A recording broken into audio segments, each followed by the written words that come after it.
Welcome back to Three Things with JR, celebrating episode 100. This is 100.2, the second of 3 episodes that will make up altogether the 100th episode of Three Things with JR. So glad you're here with me today. In episode 100.1, we talked to Bobby Sims, the lead singer of Icehouse Road, a band that I was in, maybe am still in, but we just haven't been playing music for years now. So I'm not even sure if it's still a band. You can still find Icehouse Road music on Spotify, so in that way, we're still a thing. The music lives on. I hope you enjoyed that interview with Bobby Sims. He's quite the good friend and interesting dude. So we've got another good friend and interesting dude for episode 100.2. Tony Larocco is the lead singer and the heart of Pale Blue Dot, the second band I was ever in.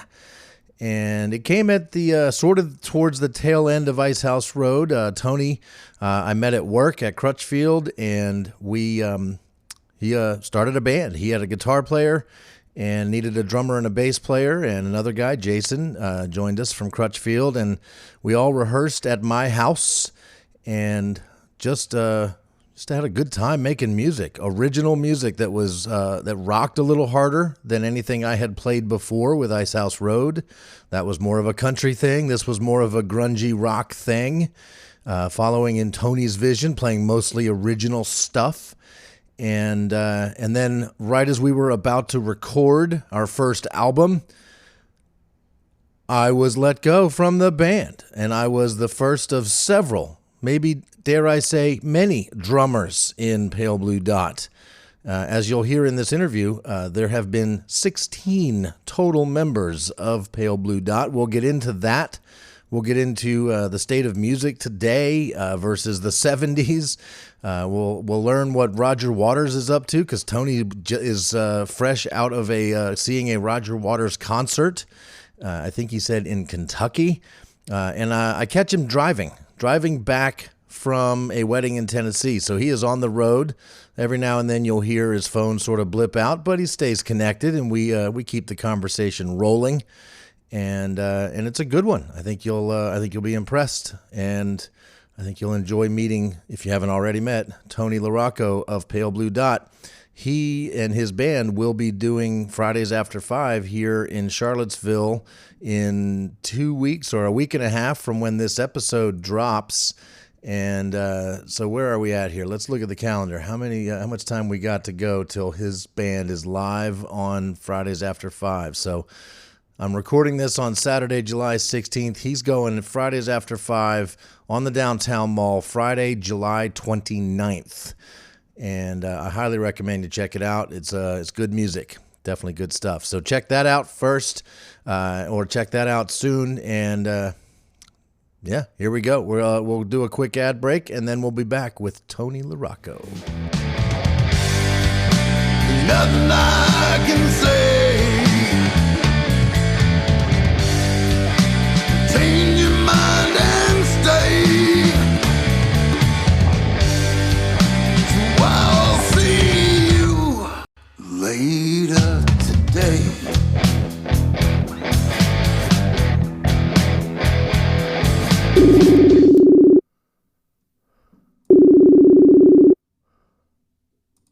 Hey, can you hear me?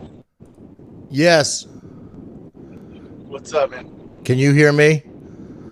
I can hear you fine. Sweet. I even see you. Are you the only person in the car right now? Yeah. Yeah. I figured you'd have the whole band with you or something. No, we did. I gotta put this down because I'm driving. But That's fine. okay. We had a show Saturday, and then I've been on the road. I had to go to Boston to see Roger Waters, and then I had a wedding to attend. So I was in Boston and this is in Tennessee. So I've been driving and training and very, very tired. Very, very tired. You say you went to see Roger Waters? Yeah, on Tuesday. How was that? It was fucking insane. I've never seen anything so so well done. I mean, just it's hard to put into words. It really is. Like, I mean, everything was, the show was, I guess it was called, this is not a test or something like that, or, something like that. And, he pulled out all the stops. I mean, it was, I've never seen it. I don't know how to explain it, JR. Like, I like, it was just beautifully done as far as the set design, incredibly well orchestrated as far as sequencing and timing, and like how everything like went with each other. The screen that I guess you could say was in the the stage itself was like a giant cross in the middle of the auditorium, right? Okay. And sitting on top of it was this screen that's in that shape. Okay? Yeah. They come out and play, and the screen is 360 degrees. It goes all the way, or whatever, goes all the way around the cross. Okay? Yeah. And you're watching one corner of it, and there's like in our corner was like the guitar players, right? Okay. And after the first song, the screens lift about 10 feet, maybe more, maybe 20 feet. And the band is playing on this giant platform that was like inside of the screen. Yeah. And then everything that's on the screen is correlating with what he's saying, or what they're singing. So both in time, right? Like, like the words that are displayed, but also in pure rhythm. So like the backing tracks are all connected to it, or not the backing tracks, but like the drums and all that. So obviously they're on IEMs, they're using a kick drum, or sorry, using a kick drum. They're on IEMs, and they're using a click to be connected to everything that's happening. Does that make sense? Like it was this very, very well orchestrated fucking event, man. And then the flying pig came out and did a couple laps around.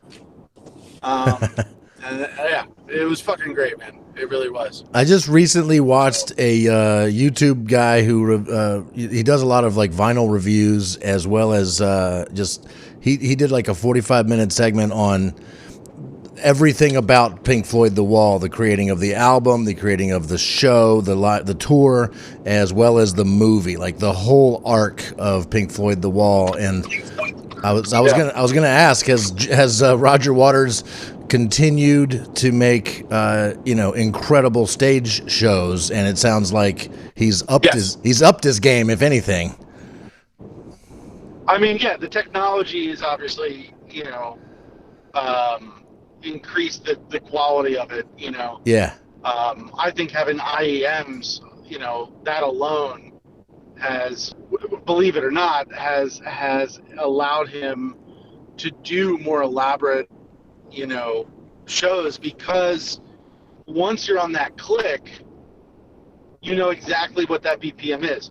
So all those downbeats are allowing for, like when they got to the end of the show, or towards the end, they did the last, three songs on Dark Side, which is that medley, right? They just bleed right into each other. It's like, Eclipse and whatever, like the whole shebang. And as they did that, suddenly out of nowhere, these lasers form a triangle around the cross, but going in one direction. And they were thick as shit. Like they were, I mean, just from where we were club level. We're, like second row or second section up from the garden. We're at the TD Garden in Boston. And you're looking down through these lasers, and they look an inch thick. just Yeah. these thick Wow. lasers, and then as that's kicking in, they're sequencing other things, and then the heartbeat comes back. I guess towards the end of the tune, and there's like smoke in time with the heartbeat, and of course the rest of the band's in time with the heartbeat. It was really unreal. And I was worried about his vocal quality going in, because number one, he's never. I don't. It's hard because I wouldn't sit here and say that like he's not the voice of Pink Floyd, and at the same time I wouldn't say that is the voice of Pink Floyd. Right. Right. You can make an argument for him or Gilmour, hands down. And I would flat out say that like he's not my favorite part of Floyd, and never really has been. I think Nick Wright and Gilmour were always my favorite aspects. So I've been familiar with some of his solo albums, and they weren't great. The newest one that I heard in 2016, I did like. I thought it was good. I thought it was poignant. I think he was not trying to do anything. Like he wasn't phoning it in, to cash in on Roger Waters. You know what I mean? He was just, I want to put something out, and I have something I want to say. Mm-hmm. And that attitude seemed to be that way throughout the entire record. Like it was just that, or excuse me, the entire set. Like he was there to make music and pump up the crowd, and he had something to say. Of course he touches base on gun violence in America and on, women's reproductive rights and human rights in general. I mean, that's always been something that he's been very vocal about. Yep. Never been shy about that at all. No, he's not. And the first thing he says to the crowd is, hi, welcome to the show. It's going to start in about 2 minutes. If you're a fan of Pink Floyd, but you're one of those people that says, I don't care about Roger's politics, well, you can fuck right off. And it was like, all right, it's right there in writing, man. Like Yeah. and he didn't hold back. It was really, it definitely triggered a few things in me, and I don't mean like, triggered like a, PTSD kind of thing. I mean like triggered as a musician, as an artist, as an entertainer. Like certainly, like wow, there's a lot there, that can be tapped into. Were there any takeaways from that for you as far as influencing like things you might want to start doing or changing about what you do with your band?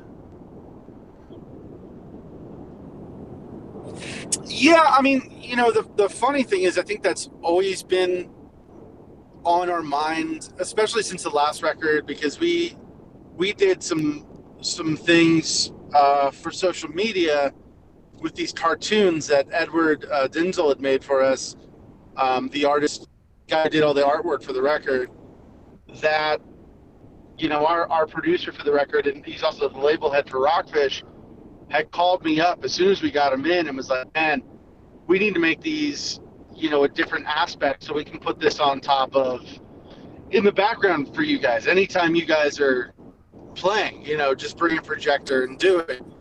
And it seems easier said than done when you say just put a projector up. I mean, first of all, you got to buy a projector. That's expensive. You got to get a screen. You have to have a portable screen. You have to comp in the time for setting that up, and if you're on the road, you're kind of already trying not to be, I don't know, you're trying to be very courteous of the other bands and the venue's time. So, you have to be very cautious with it. But then I think more importantly is that if you start to kind of go down that rabbit hole of triggering things, and typically that's done by the drummer. It can be done by anybody, but typically it's done by the drummer. Yep. Then you're playing to a click, and we've had this conversation endless times. I mean, literally, we've had this conversation for at least 3 years. Is that something we want to pursue? Because if we can have backing tracks, like synthy stuff that we can't reproduce with our guitars or whatever, or orchestrated parts or whatever it might be, then you got to play to a click. And if you're playing to a click, you should be doing something fancy with your background.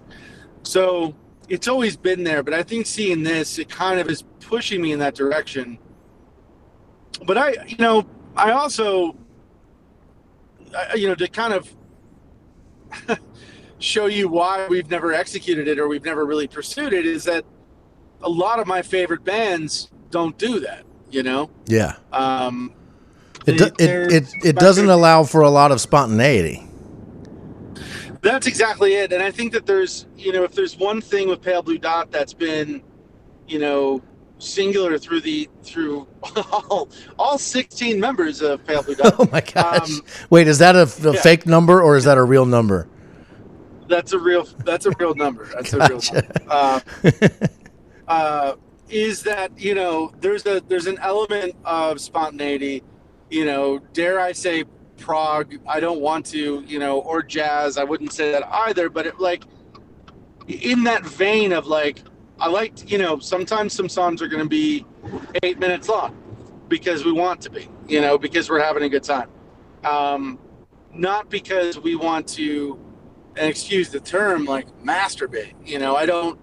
I don't get down with that. I get down with the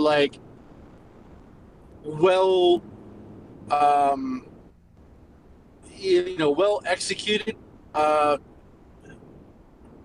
jamming vibe. I don't even know how to explain it. Like Dave Matthews Band, I think they're a perfect example. Yes, there's a lot of a jam band influence on that band, but really at the core of what that band is they're incredibly tight. It's incredibly tight jazz fusion.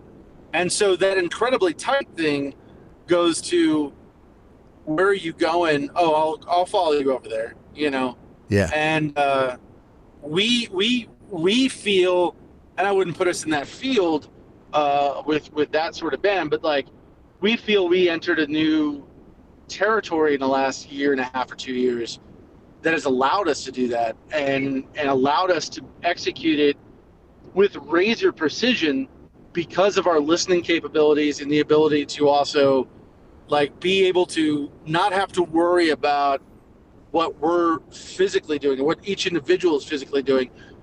For example, one of our tunes, Harlot, is kind of, there's a jam that's kind of just continuing to morph, and it's happening organically in on the stage or in rehearsal too. And so there's little beats that we're able to kind of follow. Oh, you're doing that? I like that. Let's do it again. And I'll hit those spots, Yeah. And that I think is hard to get away with when you've got, well, we got to make sure that, the drummer's hitting that thing to trigger the piano pad, the keyboard pad that we've got for the next two. You can't have that, So it's something that, again, I know it's a long answer to your question, but I think the answer is it's there. We're looking at it, and I think we're weighing our options. Is it possible to do with our band and keeping it fluid? And are you guys already using in-ear monitors? Yes, we've been using in-ears for a while. And how I'm in a band. We could be using those. We've never done it, and I'm not opposed to the idea. But what I worry about, and I'm hoping you can tell me that it's not something to worry about. Do you lose a connection to the sound of the room and the audience when you use in-ear monitors, or is that somehow maintained? Well, there's no. I don't think there's a singular answer there. I think it has to depend on what you're miking and all that sort of stuff. But let's just say you're talking about our system, and in any venue in America, right? Like whatever. Are you losing a connection? Not necessarily. I mean, my in ears have a filter built in Okay. that I can change out at any time. So I have a negative 30 dB filter in pretty much at all times. If the venue is pretty quiet, or rather pretty loud, let's say that, like where maybe the stage volume is too loud, and I'm concerned about hearing maybe a cue or something, or hearing what someone's saying, I may take it out. I rarely do, but it's you can tell when you're getting a good reaction, you know. Yeah. And I think. you can hear the audience. Yeah. I mean, it's muffled, but you can hear them. Yeah. And do you guys have like a mic on stage that you use to talk to the rest of the band? No. Well, I mean, we do at rehearsal. We do. We have like an in-room mic that allows us to communicate with each other, and sometimes poorly, But on stage, no. I mean, it's everything we do is nonverbal communication, anyways. Eyes or drummer cues or vocal cues or whatever. But and again, it comes down to really knowing the songs in and out, and at the same time being able to anticipate what someone's going to do just based on body language. So, who all is in Pale Blue Dot today? Today, yeah. Today. Could be different tomorrow. It's Paul Rosner on drums, formerly from Trees on Fire. He's also in like Susie and the Banshees and Susie and the Pistols. That's I was going to say, wait, what? Susie and the Pistols. Yeah. He plays with Michael Clem quite a bit, and Rusty Spidell. We've got Turtles Wadlow, who's been with us almost 4 years, which is pretty rad. So he's entered a new phase of Pale Blue Dot-dom. Mm-hmm. And then Corey Teitelbaum on guitar. He just joined us in, technically, I guess you'd say, February. How's that working out? I hear he's a pretty good guitar player. He's so nasty. I mean, it's fun for him, I think, because I give him a lot of room, and I always have. Like, I give a lot of my guitar players kind of endless room. As long as it serves the song, then we shouldn't have an issue. Right away, Corey and I, obviously we're friends. Well, that's not not obvious to your audience, but I've known Corey for probably 10 years, I guess. But I was a fan of TOW, which is a band he was in way back in the day. And when he entered, he had some things I think he wanted to do with Pale Blue Dot, and one of them was I think he wanted to really click with me for writing, and we began doing it right away. We just wrote a song like 2 weeks ago. He and I wrote it on Saturday, like a Saturday. Yeah. Brought it to the band on Sunday, and then recorded it with the band for the new record on Monday. Wow. And yeah, so we're pretty jived on kind of he and I's communication, that way. And just again, his overall playing fits the band in a very unique way, I think, compared to the others that we've had. Dakota was very much more spontaneous, and his note selections were unique, and interesting, and I think that was something that drew me in right away to Dakota. And Pete was a shredder, and John was, kind of a shredder, more of a blues guy. But Corey kind of does everything, and I think he serves the song. That's like first and foremost. He serves the song. I thoroughly enjoy working with that guy. I first saw Corey. The reason it's you mentioned that obviously we're friends is because you and I have known Corey outside of music. Did your time at Crutchfield overlap with his? I think by about a year, maybe 2. Yeah, so I met him when he came to work at Crutchfield as a sales advisor, and I trained him and all that. I'm not sure I taught him anything. He dude's really, really smart. I went and saw him in Super Unknown, right, which was his band where they play 90s grunge. And then I went and saw him in the Valix at the old Ante Room. Which was pretty awesome. He was the guitar player for that band, which is Rob Richmond's brainchild. And so now he's with you. Yeah.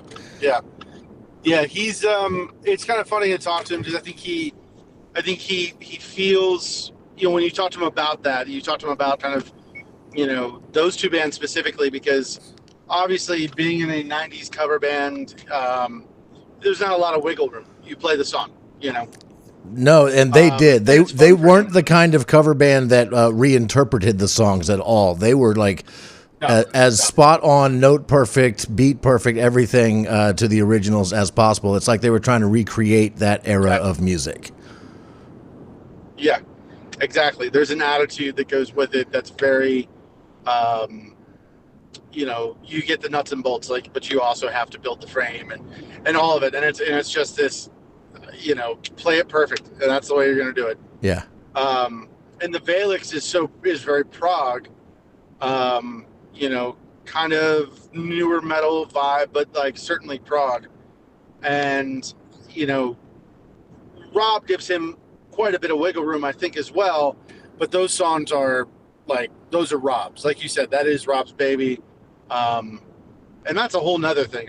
I think what the Valix is, I've told Rob so many times, I obviously that's not something Pale Blue Dot could do, like a comic book and a board game, and that's a whole nother thing. But to be able to facilitate all of those things and be releasing records of original music that's well thought out and story oriented, it's just mind blowing. So yeah, very cool project. So, how many shows a year are you guys playing these days? Not enough, I'll tell you that. Are you guys pretty well back on the road trying to do things? Is it basically post-pandemic world for you guys, or are you still factoring all that in? How's that working? God, okay. So let me answer your question initially. Are we back on the road? No. We had 100 dates locked in for 2020, right? Or at least blacked out. That was what we were shooting for. We didn't get that. We got about 20 dates. 2022, we haven't played very many shows, and it's been, somewhat because of caution, but also this idea of we're trying. I'm trying to put a tour together right now for the fall. And it's proving more and more difficult by the day. So you're catching us in this kind of tweener moment, where the pandemic's not over. I don't think any molecular biologist or virologist would ever tell you that it's over right now. But, there's plenty of bands getting on the road again. But from what I've heard, and I don't want to tell tales out of school, but I will, say what I've heard, is that it's pretty hard out there right now, It's even hard in Charlottesville. Shoot. We're used to putting about 250-ish in the Southern. In the last show, I think we put 230, or excuse me, 130. Oh, wow. Yeah. So, and we weren't the only ones. They're like, because I was like, oh my God. And, we pushed hard to get people to come. And a buddy of mine reached out to me, and I know they've sold out the Southern. They've played the Jeff. And he was like, you just got to deal with it, man. Like, that's where we are. And I was like, all right, okay. So it sucks. It really sucks. Yeah. But yeah, so to kind of answer your question, no, we've got some more shows coming up. We've got, we're Fridays after 5 at the end of the month, which is something I personally have been, kind of seeking for a while, and for us to have well over the amount of time needed for the set of all originals, is kind of fucking baller, and that makes me very, very excited to be able to kind of go out there and say, I don't need to rely on Grateful Dead covers or whatever, to get us through the set. We can just do whatever the hell we want. Yeah. That feels good. But then we'll be playing. Sorry. I was gonna say, when is that show? Fridays after 5. What date? That's July 29th. So like 2 weeks. About 2 weeks, yeah.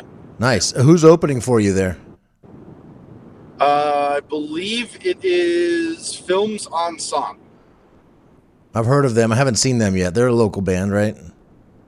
Yeah, they were supposed to play with us in Roanoke like a week ago, and I think one of them caught COVID, so kind of happy we didn't run into them, in that regard, because I don't want to be out with COVID right now. Have you gotten COVID yet? I've not gotten COVID. Not that I know of, man. I mean, I feel like there have been some times when I've been sick since the pandemic started that I'm like, this feels like COVID. You know what I mean? Like, I got a low-grade fever, like before we could get tests so readily available. Yeah, I mean, knock on wood, I still wear a mask pretty much everywhere I go. This wedding was a little difficult, so I'm like, oh God, Yeah. I hope I don't get it. Just as a lead singer for a band, like you hear, and it's maybe one out of every 100 or so, people get the long haul and, have difficulties with sustaining, holding their breath and that sort of thing. And obviously as a singer, that's like your main thing. That is what your instrument does, is hold your breath. Yep. So not looking forward to that, but we'll see. Hopefully I stay safe. So. All right. So Fridays after 5 coming up in 2 weeks. What's the show you're doing after that? We'll be at Hardywood in Richmond. And that's on the 19th, I think. And then we'll be back in Charlottesville. We'll do Dirty Nellies. I think that's on a Thursday. I like playing Dirty Nellies, just so you can kind of do whatever the hell you want to do. Dirty Nellies has, they've changed ownership in the last couple of years, and we're trying to get back in there ourselves. My band, is it a fun place to play music again? Because it wasn't there for a little while. Yes. Yeah, it's wonderful. Coda and Justin have done a fantastic job of turning it back into something that it's a listening room. I mean, it's a listening room for all types.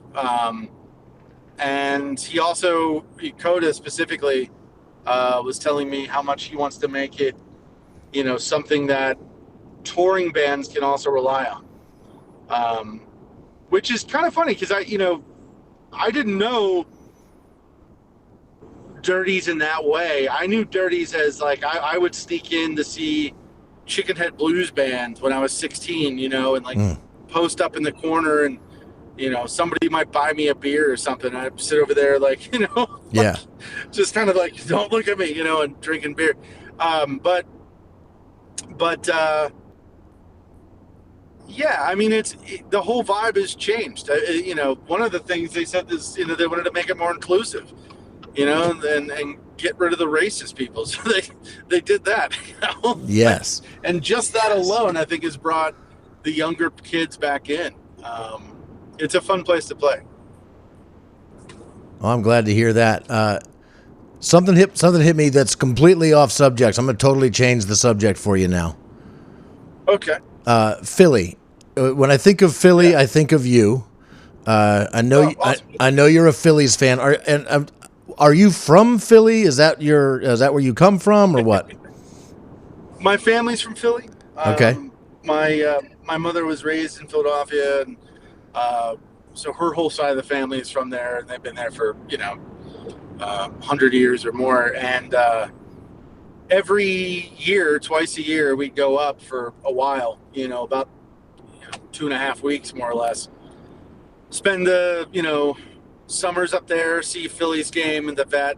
Go up there in the fall for Thanksgiving every year, and catch an Eagles game here or there. Sometimes hockey too. I mean, it was so. There's a part of me that especially kind of growing up in Central Virginia without cable, right? Yeah. Who do you root for, right? There wasn't the Nats. My dad was a Yankees fan, so if I rooted for Baltimore, he probably would have. I was going to say, I grew up in Northern Virginia, and we didn't have a team closer than Baltimore, so the Orioles were our team until the Nats showed up, and then Right. Yeah, and yeah, so I kind of, but the fact that I would like my first baseball memories, as a very young kid, like 2-3 years old, are of Vet Stadium, right? And seeing Mike Schmidt, seeing Von Hayes, seeing Darren Dalton, Lenny Dykstra, those guys. Every year. I mean, it was every year from 1984-5 to probably 2010, maybe. I think the last game I went to at Citizens Bank was 2014. And I would say probably from that 80, whatever I said, 86 maybe, sounds right. So from 86 to 2014 or 2013, I went to at least one game every year at Vet Stadium or at Citizens Bank. So, yeah. Yeah. It's just, and you get to know the city, and you get to know, the suburbs and, all that sort of stuff. Yeah, Philly's a cool town. I've been up there a couple times. I ran a half marathon there a few years back. And I remember that. Yeah. And I got my cheesesteak location recommendation from you. I can't remember the name. I've been there twice now, though. It was like Giordano's. No, not. Oh, Giordano's. Yeah. Is that it? Giordano's? Yes, Giordano's. This little corner place, barely enough room to fit the line of people in there that are waiting for cheesesteaks. Yeah. And I went there a few years ago with a buddy. We were on a motorcycle ride, and I was like, "No, man, we're not going to the tourist trap cheesesteaks. From what I hear, those are the wrong ones to get. We're going to this place. I know they're great, and they've been fantastic ever both times I was there." Yeah. They're good, man. I mean, it's pretty remarkable. I mean, the funny thing is, we had a place outside the city that we used to go to, and that was Phil's. That was Phil's Tavern, and that was up in Bluebell. So that's 45 minutes outside the city. But that's where our family would always go, and we get cheesesteaks to go and literally put them on ice. You know what I mean? So we can eat them when we get back to Virginia. But when you're in Philly, there's a couple places, but that is one of the ones I like to go to. There's also God, I can't remember right now. There's the pork steaks that are really good. I gotta. It'll come to me. I'll think about it in a second. But hopefully, I'm taking my kids up there. I'm planning on taking my kids up there this summer. They're playing the Nats in early August, and I thought that might be fun to go to. Wow, that'll be an underwhelming battle. Yeah, well, I mean, it's a baseball game, so it's still great, right? But these two teams are not exactly lighting it up right now. No, well, the Phils were doing well. I mean, they're on a little bit of a losing streak right now, but I mean, they they dominated in June and most of July. They fought their way to the last place in wild card. So hopefully they can turn it around. I think they will. I bet you after All-Star break, because we got a few injuries. But I bet you after All-Star break we'll be battling again. Yeah. Did you watch? Did you watch Bryce Harper break his thumb? Yeah, I did. Oh God, it was painful. And him screaming at the pitcher, and then kind of being like, "Yeah, it's okay. It's not your fault, but what the fuck?" Yeah. Like, I'm just really upset. I thought that was funny. Yep. And understandable, obviously. So, but yeah. So I've started watching this channel on YouTube. I'm wondering if you have seen it yet. It's a guy named Pat Finnerty. He's out of Philly. No, I'm not familiar with him. All right. So when you get home, when you get a chance to just dive into some YouTube, he's got a channel called "What Makes This Song Stink." Okay. And he's I have a feeling you're going to absolutely fall in love with it. And I mean, there's not a ton of episodes yet. There's like 6 full episodes, and they're freaking genius. I absolutely love it. Each episode gets longer and longer, and he gets bigger and more grandiose with each episode. Like episode 1 was the song Kryptonite. Okay. Yeah, by Three Doors Down? Yes. I hate that fucking song. There you go. You're going to jive with this guy pretty good. All right. Episode 2 was All Summer Long by everybody's favorite Kid Rock. Oh, God. What's that? Have you seen that the Weird Al tweet? No. He said something like, everyone keeps asking me if my newest parody, is a Kid Rock song, and no, that's just Kid Rock. Not necessary. Not necessary. That is not my work. That's his own. It was pretty humorous. Yeah. So I can see him being taken to town for sure. Good. All right. Episode number 3, Weezer, Beverly Hills. I fucking hate that band. I hate that band with such a passion, man. I really think they're the definition of a band who just does not care. Like I and I get that maybe part of it is like they're having fun. That's cute. That's great. But like they're just not. I just don't see any artistic integrity in that band. So I already love this guy. I think this guy's awesome. What's his name again? Pat Finnerty. Finnerty. Pat Finnerty. And the show is called I'll send it to you. What Makes This Song Stink? Yeah. And fucking beautiful. The shows get longer each episode. They start off like 20 minutes, then the Weezer episode's like 35 minutes. Episode number 4 is probably the best one of all of the 6 episodes, and he just rips to shreds "Hey Soul Sister" by the Train. The Train? Yes. All right. That's funny. Train it's one of those bands that I respect them. I think because there's like a Charlottesville connection there somehow. I can't remember what it is. Really? I didn't know that. Yeah, I like the guy, the lead singer's dad was like the dean or the head of UVA for a while. Really? I had no idea. I gotta remember that because they played tracks. They must have played tracks like 2 or 3 times before it closed. Wow, I did not know. I think I went once. Yeah. So, like, part of me is like, those guys are still like, they drop a single every now and then, and it's, sometimes it's a big sucker, sometimes it's one that's like, I do not like this song. Hey Soul Sister was definitely one of those ones that I was like, oh, it's interesting choice. Good for you guys. That'll pay for a house, Yeah. But I don't hate them. Like I mentioned the other bands, but I do like this. I'm already about this guy. I mean, this guy could like say something terrible, and I'd be like, well, there's a part of him that's all right, man. He's tearing apart these terrible bands. I like him. How do you feel about Lenny Kravitz? Because he takes on Lenny Kravitz in episode number 5. Depends on what's on. I mean, Lenny Kravitz is one of those guys who I think, God,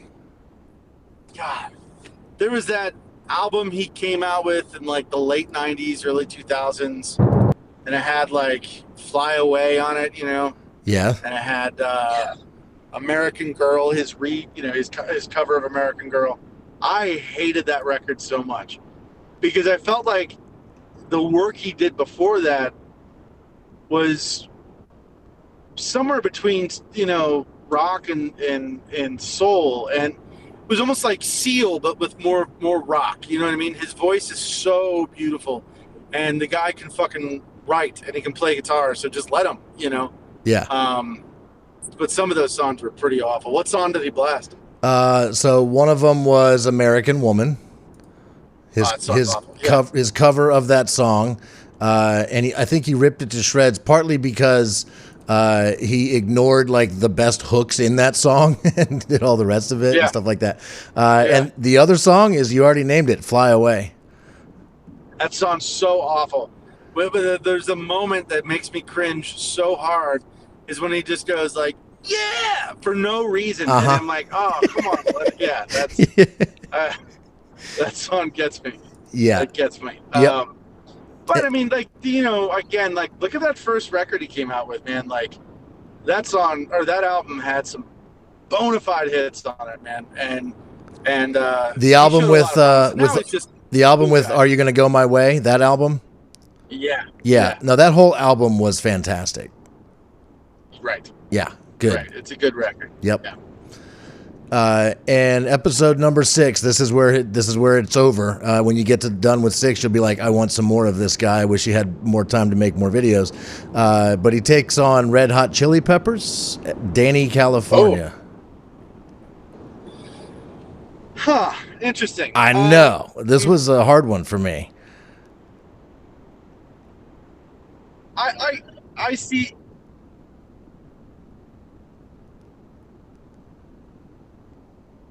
I see why people don't like it. The Chili Peppers are a band for me that, like, I sometimes do not like, and I feel like what it is there's a band in there that is just stupid good, right? And that is, Flea and Frusciante and Chad are just one of the best fucking bands, like that 3Ds. And then, Frusciante, right? And then you put Anthony Kiedis in there, and I just, like, I don't think he's a good frontman, but he's a terrible singer, and it's like his lyrics don't make any sense, and they're about California, all the time. And I get it, be proud of being a California band, because they're certainly, like, 100% part of the California sound, But yeah, I can see somebody ripping that to shred, but, like, that pocket that's created in that song, it's so nasty, man. I can get down with that. So I don't know if I disagree with him, though. What does he say about it? So I think he's got a lot of respect for the Red Hot Chili Peppers in general. And I mean, this is a 40-minute video that he goes into a lot of detail. Oh, wow. Yeah, dude, it's not, and you will want to watch every bit of it. And he really likes ripping to shreds when bands are taking an easy way out in a song as opposed to doing something more challenging and better.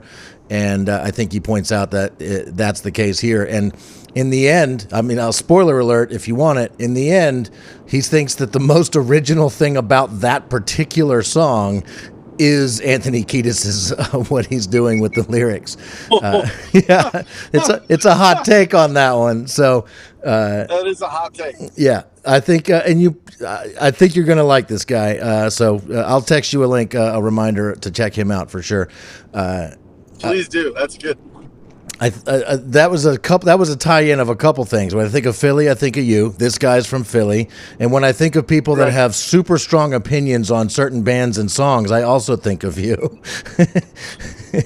So I was in the car today, and we're driving to this lake where we're like, the Like it's like the day after the wedding, and everyone's getting together to this party on the lake and stuff. Yeah. And I'm driving, and this woman, my like an old friend's wife, was like, "So, Tony, what do you think about Wolfpack?" And I was like, I I I don't want to say anything because I don't want to hurt anybody's feelings in the car. And she just starts laughing, and it's like I think I've realized like that, how I perceive music or how I look at music is wildly different than other people, and I totally get that. And I think Wolfpack is a very talented band.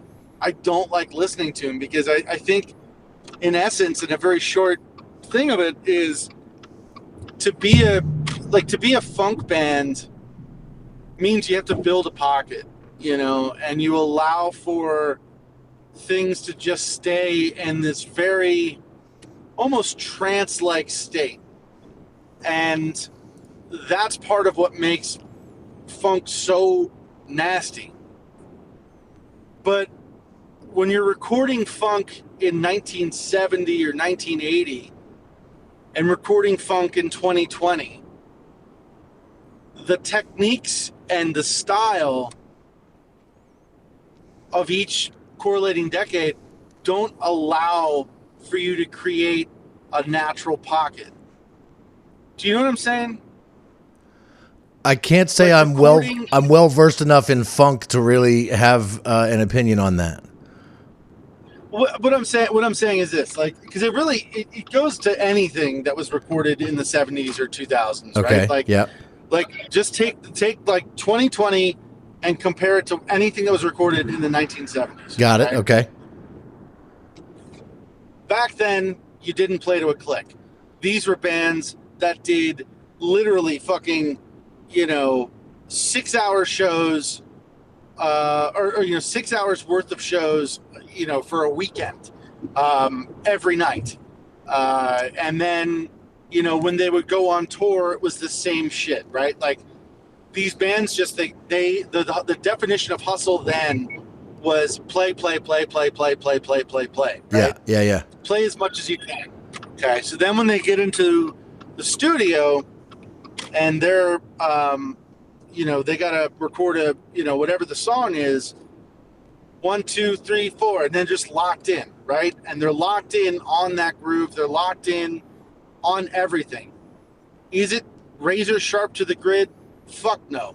But it doesn't have to be, because they're all breathing together. There's no one's late, no one's pushing, and it's steady. Okay? Mm-hmm. Since basically the dawn of digital recording, all of that has shifted, and it's become more and more and more of this version of recording, which is razor sharp to the grid. The kicks are on all the downbeats, the snares on your 2 and 4 or 1 and 3, depending on what you're doing on the song, and that's it, right? And everything else, the bass is going to come right in on that kick drum.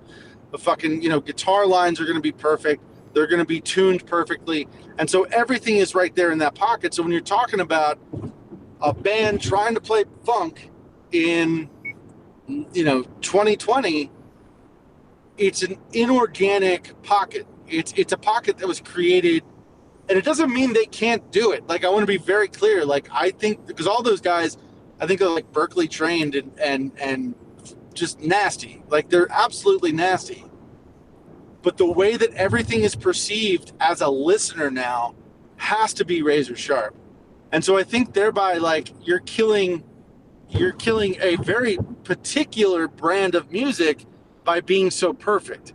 Does that make sense? Yeah. No. And funk shouldn't be perfect. It should be funky. Well, yeah. I mean, I think a lot of music shouldn't be perfect, right? Like a lot of music should live and breathe. But that's why, a lot of those bands were so damn good, is because they lived and breathed together, right? I mean, Van Halen, if you go back to them, like, famously, like, they did like 3 sets of, like, in one day. Like, they'd literally play almost like 8 hours a day. Mm-hmm. on a Friday or some shit. They go down, play here and then bust up over here and play there for 2 hours and then go over there and finish out for 4 more hours, or whatever. Playing covers, playing originals, whatever they could do. So when they went on tour, they could be writing songs, getting tight, and like just be so communicative with their music that when they record it, they don't need it. It's the same thing with the Beatles. It's the same thing with Pink Floyd. It's the same thing with every band that we've ever been fans of. The difference is with that shit, and you compare it to, and I think Rick Beato has touched on some of this, like you can't put John Bonham on a grid. You just can't. You kill Bonham. Yeah. You can't put Van Halen on a grid because you just kill Van Halen. And it's all of these bands back then are so wildly different than they are today, and at the same time the recording techniques are so much different, and we can take advantage of that. But the problem is everything's getting polished, even the turds. I do not think Vulpec is a turd, but if somebody asked me like this woman did, I was like, I just don't like them, and I don't think it's necessarily their fault. You know what I mean? Yeah, that makes sense. Your musical opinions are always so well thought out. I am not like that. I just like, do I like this song or not? I typically don't think much deeper than that. And you go way deeper than I do. Well, the thing is, I stopped listening to music more or less in the last couple of years. Like I don't really listen to anything new. I rarely do listen to music anymore because if I'm traveling, I'm listening to a podcast or doing something else. But music to me that now it's not that I don't like it. I very much love it. It's obviously like it's the thing I'm most passionate about in my life. But it's hard because number one, there's I think a part of me that's like I'm creating my own music, and I don't want it to be spoiled. Mm-hmm. So it's not. But I don't think that that's a conscious effort. But it is when it's like I don't like what's. I don't know. I don't want to say I don't like how music is made today, because I don't. But at the same time, I think you can take advantage of it if you're a good band. Certainly not to pull this back to Pale Blue Dot, but we're back in the studio at Red Amp, working on a new record right now, and we're doing it very much the way we did our first record.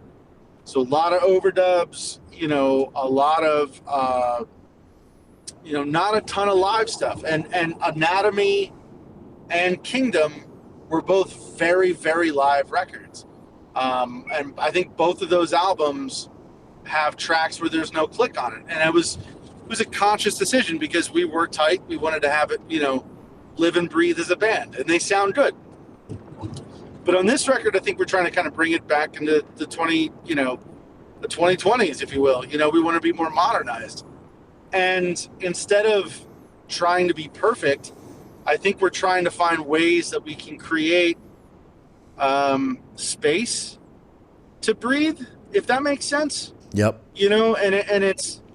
And so I do think it's hard, and I think that my opinion is just that. It's my opinion, and I don't like the Eagles. I don't like Journey. I don't like perfect music. I like broken. I like I like stuff that has the errors and the warts, because I think that's where the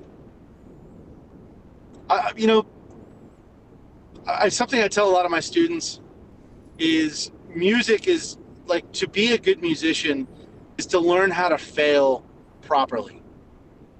You fail constantly as a musician. You have train wrecks on stage. You can't get a part in rehearsal, or you can't get the vibe right with your right hand as a guitar player, like whatever it might be.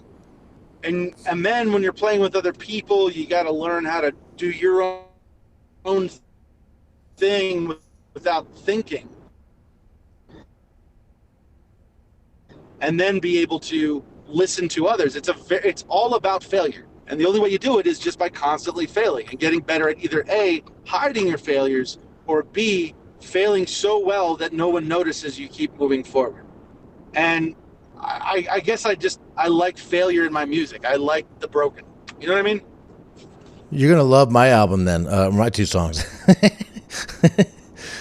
We just recorded we just recorded 2 songs at Mountain View Studios, James McLaughlin's place. I don't know if you're familiar with them. It's where 7th Grade Girl Fight just recently recorded there. And we were there for a day and knocked out 2 songs. Very, very live. Very, very few overdubs. No click track. Very much. We've been rehearsing our asses off, really working on these songs, and so I am super excited to get to to get them out there because I think they're some of the best stuff we've ever done.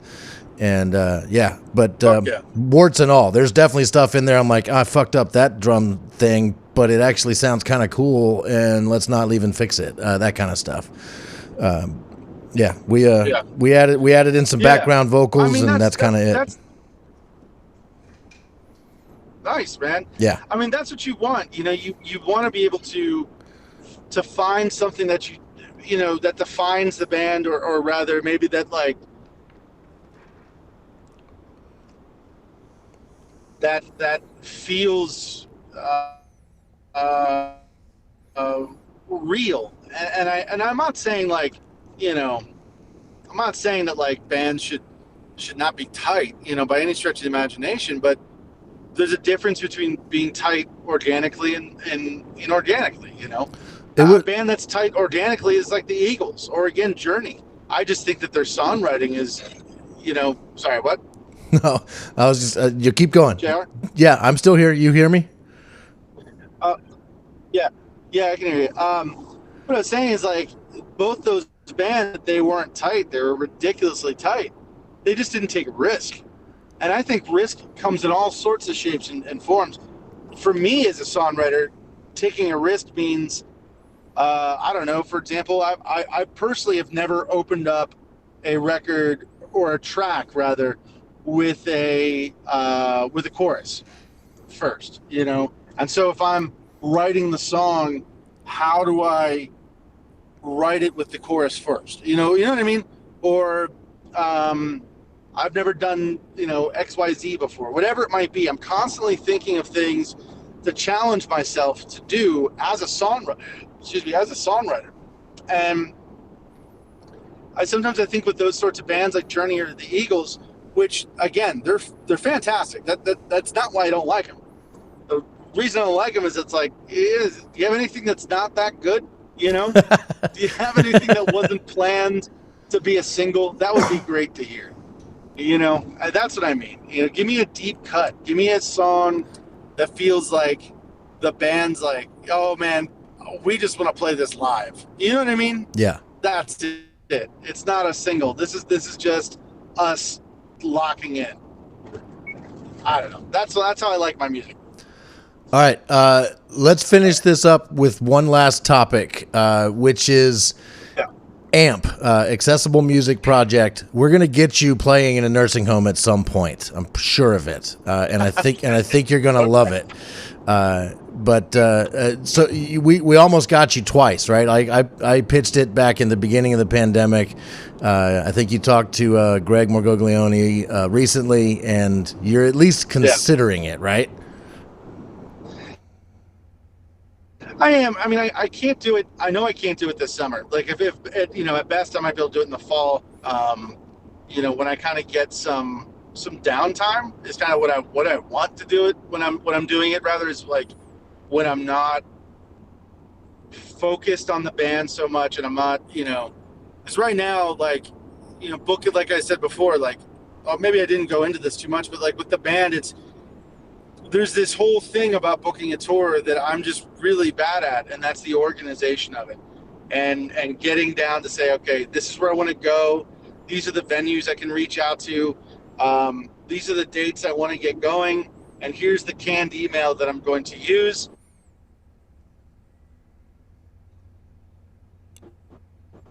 Let's go. So to set all of that up takes me about a day and a half, if not more. Right? Yeah. Mm-hmm. And then I got to be able to do it from when I wake up until I go to teach.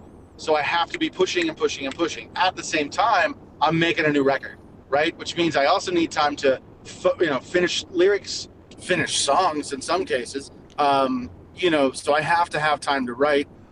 And then on top of all of that, I teach. Right. That's how I make my most of my money.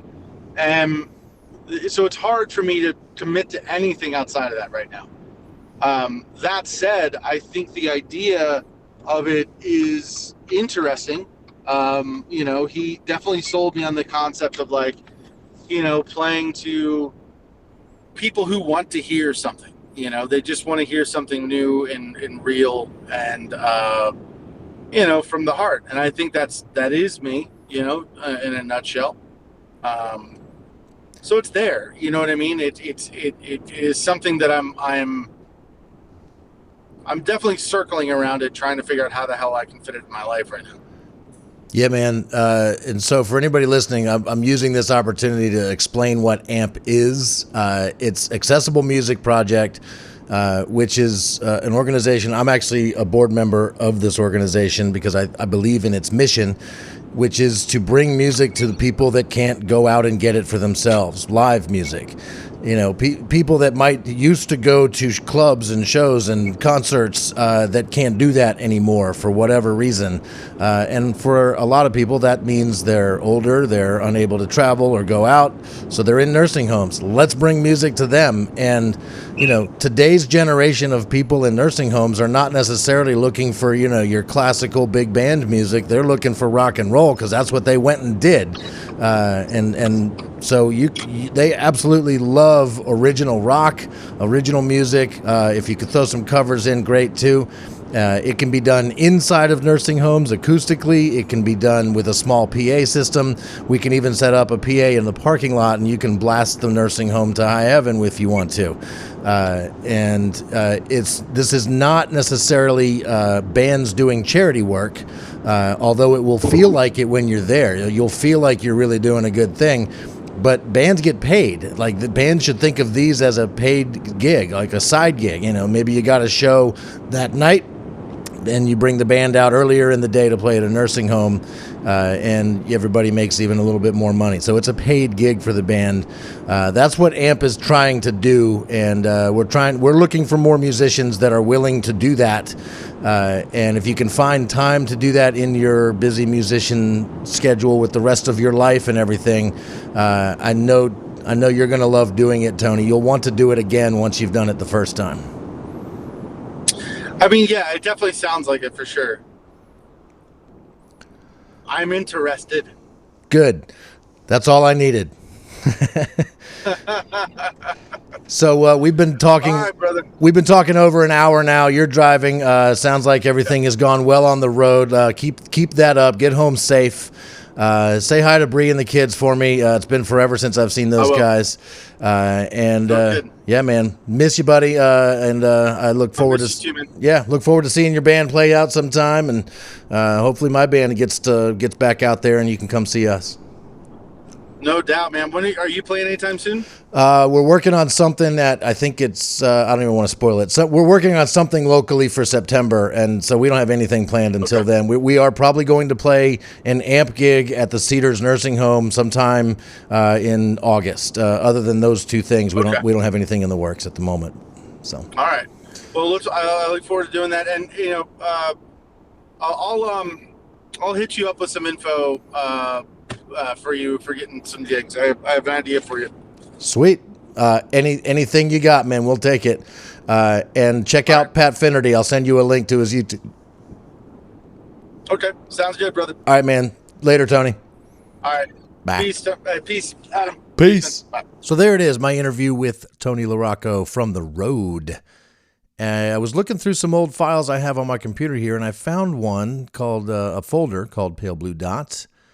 And I'm 99.9% sure this is from this little portable recorder that I had. And I'm pretty sure it's a recording we did at my house when we were rehearsing and getting ready to go into the studio to record. This was like a demo recording that we sent off to Brian at the studio, so he would be familiar with the music he was about to record live actually at the studio. So this, I believe, is the original Pale Blue Dot, the original 4 members of Pale Blue Dot, John, Jason, Tony, and myself, playing Star Counter in my living room at the time when we recorded it. Oh, when was that? When did we actually record this? Let's see. Do I have that information here? I think so. All right, Pale Blue Dot. Yeah, this would have been 2015, so 7 years ago. Original Pale Blue Dot demo recording. I didn't tell Tony I was going to add this to the end of the interview, but hope he doesn't mind. It's a demo. Keep that in mind. This is not the final version of the song. I did not get to play in the studio, but I did get to play on this one, so here you go. She counts the heart.